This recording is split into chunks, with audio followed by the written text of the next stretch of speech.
Imagine a God who suffers with us, not a God who wants us to suffer. When people ask me, why does God let bad things happen, I sometimes find answers that are not always satisfactory to the questioner. God could give Vladimir Putin a fatal heart attack right now. Why not? Why doesn't that happen? Because that's not the way God works. God is an enormous, loving force like the wind that surrounds us. But it's so big that we can't get our minds or hearts around it. If you believe God created the world, the universe, the stars, the galaxies, then you have to believe that the Spirit of God is so vast, we struggle with defining it. And God doesn't behave the way we behave. When we go down the slippery path of thinking God could give someone a fatal heart attack to stop their evil ways, we begin to correlate things that happen with acts of God. Things like saying that a tsunami wiped out thousands of people because they hadn't yet found Jesus. Or COVID-19 was God's way of cleaning out the surplus population. It just doesn't work that way. Even though God knows every hair on our heads, which is a way to say that details matter, we humans were set on a planet in this solar system and given the resources to sustain us here. We were given the right kinds of plants to nourish our physical bodies. We were given water to sustain us and the plants. We were given brains and souls. And with that came what people call free will. We are allowed to make our own mistakes. God doesn't play us like marionettes. We're allowed to move our souls forward with what we need to learn in this mortal form, because remember, our souls are in action here. The body is just housing. So the Russian leader is misguided. There's no love in his heart. He has totally lost his way. And for him, we pray today. We pray that his heart softens, that some intervening event may cause a change of heart and at least allow him to cease hating. Those who agree with him are being pulled into his vortex of hatred. Hatred stems from lack and fear. I haven't studied this man. I don't know what he lacked in his formative years or what frightens him today, but hatred comes from fear. And he has armed forces who must follow his dictates. Perhaps there are soldiers in his ranks who are afraid and calling out for their mothers. Perhaps there are soldiers who are in great opposition of his commands, but have to follow them. And some, I'm certain, are his allies, his staunch believers. We've seen in our own country how easy it is for people who've turned away from guidance and wisdom to fall under the spell of someone who bullies and twists words and terms, who doesn't follow the rules. And for all of the people in Russia's armed forces, we pray. We pray that they will take a step to the side and truly see what pain they're causing. More than that, we pray that they feel the pain that they're causing and understand it and choose to end it. We pray for the courageous and bold people of Ukraine, a country piloted by a man who is the epitome of true leadership, Volodymyr Zelensky. Learn his name. Put it in your prayers.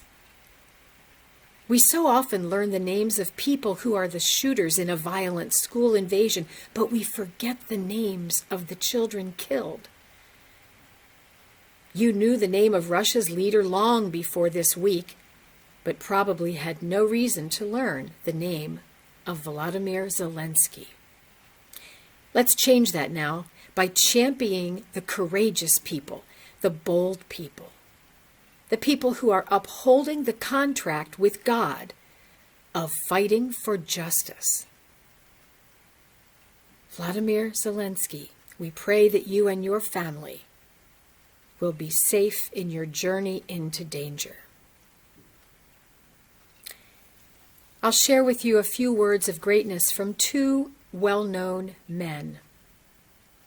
The great composer, conductor, and teacher Leonard Bernstein said, "This will be our reply to violence, to make music more intensely, more beautifully, more devotedly than ever before." In that same letter, he had written these words, which are as poignant today as they were in 1963. Learning and reason, precisely the two elements that were necessarily missing from the mind of anyone who could have fired an impossible bullet. Learning and reason, the two basic precepts of all Judaic tradition, the twin sources from which every Jewish mind, from Abraham and Moses to Freud and Einstein, has drawn its living power. Learning and reason, the motto we here tonight must continue to uphold with redoubled tenacity and must continue at any price to make the basis of all of our actions. May the world take a cue from Judaic history. May we all strive to increase our skills and respect for learning and reason. The next reading is from a great Buddhist monk, Zen master, and activist who died on January 22nd of this year. His name is Thich Nhat Hanh. In order to rally people, governments need enemies. They want us to be afraid, to hate, so we will rally behind them. And if they do not have a real enemy, they will invent one in order to mobilize us. May we use reason and learning to understand this idea, to exercise caution when we choose who to follow and rally behind. Fear and hatred are antithetical to the teachings of world religions. Jesus taught love and forgiveness. Love your enemy. The Sikh religion teaches compassion for all. We're all connected as one human family on the planet. The Sikhs, by the way, are well known for feeding crowds of people. It's called langar. Everyone is served the same food, eat what you will. And it is served to everyone and anyone without payment expected. It's a community building part of their spiritual fabric of being Sikhs. They've already set up places to serve langar in Ukraine. Jewish doctors from Israel have headed to Ukraine to help injured and wounded people, many of whom are ordinary citizens, not armed military forces. So are you still wondering where God is in this war? How does God show up?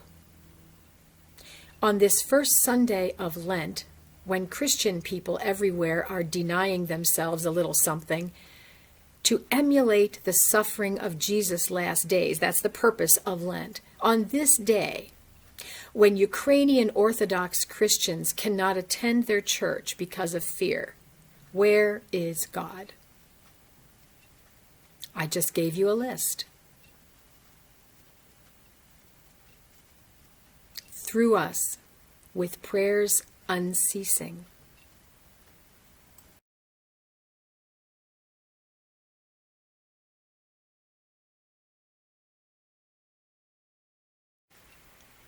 Continue to pray.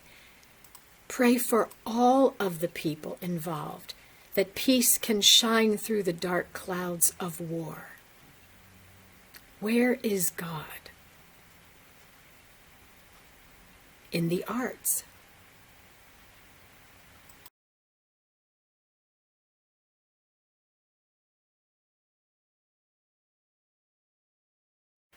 My friend Elizabeth Alexander wrote, "Artists are lovers, not warriors." Where is God? In Thich Nhat Hanh's teachings.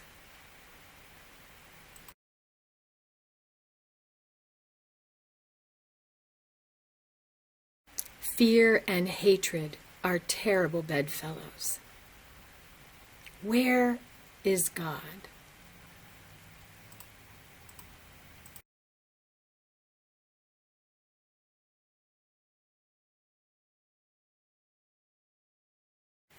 When you share a meal this week with someone, pray hard for Ukraine and for all the people who may have no food source. Where is God?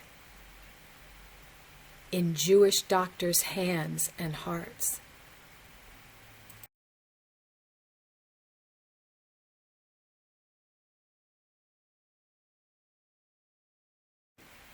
So let's ask ourselves, how can we lend a hand? What can we do? I will return to a phrase you've heard before. Think globally, act locally.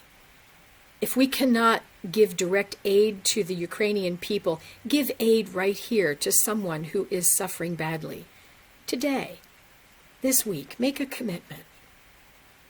Or support one of the organizations that is helping the Ukrainian people.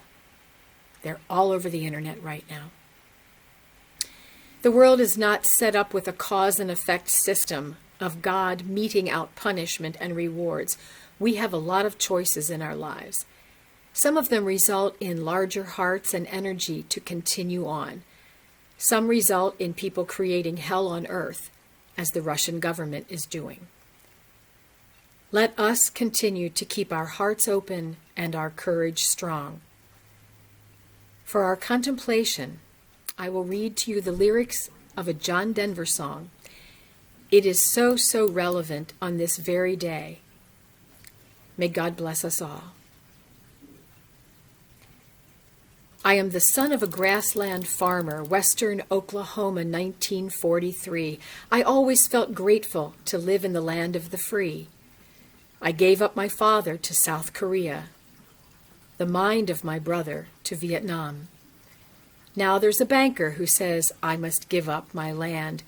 There are 4 generations of blood in this topsoil, 4 generations of love on this farm. Before I give up, I would gladly give up my right arm. What are we making weapons for? Why keep on feeding the war machine? We take it right out of the mouths of our babies, take it away from the hands of the poor. Tell me, what are we making weapons for? I had a son, and my son was a soldier. He was so like my father. He was so much like me. To be a good comrade was the best that he dreamed he could be. He gave up his future to revolution, his life to a battle that just can't be won. For this is not living, to live at the point of a gun. I remember the 900 days of Leningrad, the sound of the dying, the cut of the cold. I remember the moments I prayed I would never grow old. What are we making weapons for? Why keep on feeding the war machine? We take it right out of the mouths of our babies. Take it away from the hands of the poor. Tell me, what are we making weapons for? For the first time in my life, I feel like a prisoner, a slave to the ways of the powers that be. And I fear for my children as I fear for the future I see. Tell me, how can it be that we're still fighting each other? What does it take for people to learn? If our song is not sung as a chorus, we surely will burn. What are we making weapons for? Why keep on feeding the war machine? We take it right out of the mouths of our babies, take it away from the hands of the poor. Tell me, what are we making weapons for? Have we forgotten all the lives that were given, all the vows that were taken, saying never again? Now, for the first time, this could be the last time. If peace is our vision, let us begin.